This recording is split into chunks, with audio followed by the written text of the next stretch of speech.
Hello everyone, welcome to commerce spirit the CS. इस video में हम डिस्कस करने वाले हैं consumer behaviour and marketing research के आंसर की को। क्वेश्चन नंबर 1 है कंज्यूमर इंक्लूड, कंज्यूमर में कौन सम्मिलित होता है, तो user of the product. Question number 2 है external determinants of consumer behaviour include, तो इसमें आते हैं रेफरेंस ग्रुप।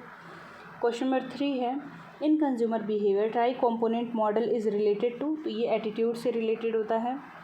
क्वेश्चन नंबर 4 है which of the following is the component of attitude, cognitive, affective and conative, ये तीनों होता है, ऑल ऑफ द अबव हो जाएगा। Question number 5 according to Freud id, ego and super ego are 3 elements of, तो ये हैं पर्सनैलिटी के एलिमेंट्स।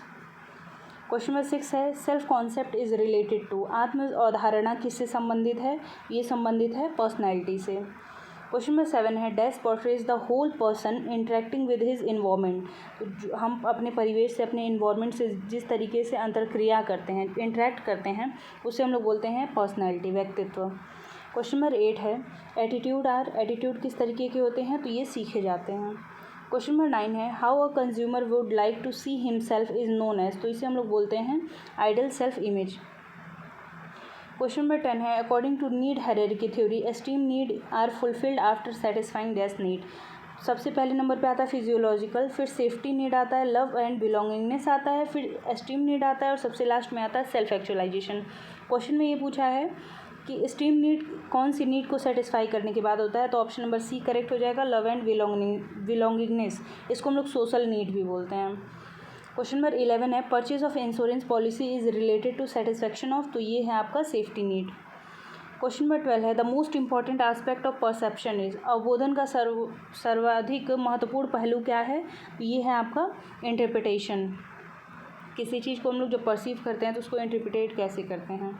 क्वेश्चन नंबर 13 है change in an individuals behaviour arising from experience, जो हम अनुभव करते हैं उसके अनुसार जो हमारे व्यवहार में परिवर्तन आता है उसे क्या कहते हैं, लर्निंग, अधिगम।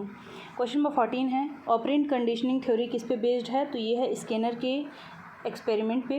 क्वेश्चन नंबर 15 है dash as the most basic influence on needs and behaviour of an individual, तो किसी भी इंडिविजुअल के बिहेवियर, उसकी आवश्यकता पर सबसे अधिक प्रभाव उसकी संस्कृति डालती है। क्वेश्चन नंबर 16 है which of the following group is considered as reference group, तो ये audience in a theatre, crowd in a stadium and listener to audio, ये सब नहीं है, तो all of the none of the above हो जाएगा, option number D correct. Question number 17 है रेफरेंस ग्रुप कैन बी, संदर्भ समूह क्या हो सकते हैं, तो डायरेक्ट, इनडायरेक्ट और एंटीसिपेटरी, तीनों हो सकते हैं, ऑल ऑफ द अबव हो जाएगा। क्वेश्चन नंबर 18 है प्राइमरी रेफरेंस ग्रुप किसे कहते हैं, तो ये family, close friend and roommates, ये तीनों हैं, all of the above. Question number 19 है which of the following is an example of symbolic reference group, तो ये जो फेमस पर्सनैलिटीज़ हैं जिनको हम देख करके फॉलो करते हैं, इसके अंदर आते हैं सिम्बोलिक रेफरेंस ग्रुप के अंदर। क्वेश्चन नंबर 20 है in consumer behaviour family means, family का मतलब क्या है, तो ये nuclear family, extended and joint family. Question number 21 है which of the following is a demographic variable, demographic variable में क्या आता है, तो ये इनकम आता है। क्वेश्चन नंबर 22 है one single factor that best indicate social class, social class को सबसे अच्छी तरीके से इंगित क्या करता है, तो ये है आपका ऑक्यूपेशन। क्वेश्चन नंबर 23 है social class is measured in terms of dash, सामाजिक वर्ग को किसके रूप में संदर्भित किया जाता है, तो ये है आपका एजुकेशन हो गया, इनकम हो गया या वेल्थ हो गया, इसके साथ मेज़र किया जाता है। क्वेश्चन नंबर 24 है dash often specialise in certain product categories about which they offer information and advice to other, तो ये है ओपिनियन लीडर। क्वेश्चन नंबर 25 है opinion leadership process involves dash communication between two और more person, तो इसका answer A और सी दोनों हो सकता है, क्योंकि फॉर्मल इन्फॉर्मेशन या फॉर्मल कम्युनिकेशन को स्ट्रक्चर्ड कम्युनिकेशन भी कहते हैं। क्वेश्चन नंबर 26 है कल्चर इज, कल्चर किस तरीके का होता है, तो विजुअल एंड इनविजुअल दोनों होता है, ऑप्शन नंबर सी करेक्ट हो जाएगा। क्वेश्चन नंबर 27 है the process of learning own culture is known as, अपनी संस्कृति को सीखने की प्रक्रिया को क्या कहते हैं, इसे हम लोग कहते हैं इनकल्चरेशन। क्वेश्चन नंबर 28 है which of the following is not included in सब कल्चर, सब कल्चर में क्या सम्मिलित नहीं है, सोशल क्लास, रिलीजन और फैमिली, ये तीनों सम्मिलित है, ऑक्यूपेशन नहीं। क्वेश्चन नंबर 29 है the consumer is dash if the performance of the product purchase meets his expectations, तो ये हो जाएगा आपका सेटिस्फाइड कस्टमर। ये सेम PDF मैं टेलीग्राम पे भी शेयर कर दूँगी, अगर आप टेलीग्राम को नहीं ज्वाइन किए होंगे तो वहाँ से ज्वाइन कर लीजिएगा, क्योंकि अनदर जो भी इन्फॉर्मेशन होती है वो पहले मैं वहाँ पे शेयर करती हूँ, बाद में वीडियोज़ जब बन जाते तब अपलोड होते हैं। तो टेलीग्राम का लिंक डिस्क्रिप्शन में दिया होगा, आप वहाँ से जा कर के उसको ज्वाइन कर सकते हैं। क्वेश्चन नंबर 30 है, which of the following is not one of the stage of buyer decision process. Buyer decision process में क्या एक महत्वपूर्ण चरण नहीं है? Need identification, search for information, purchase decision, post purchase evaluation, ये सारी चीज़ें होती हैं। ब्रांड रिकग्नाइजेशन नहीं होता है, तो ऑप्शन नंबर बी करेक्ट हो जाएगा।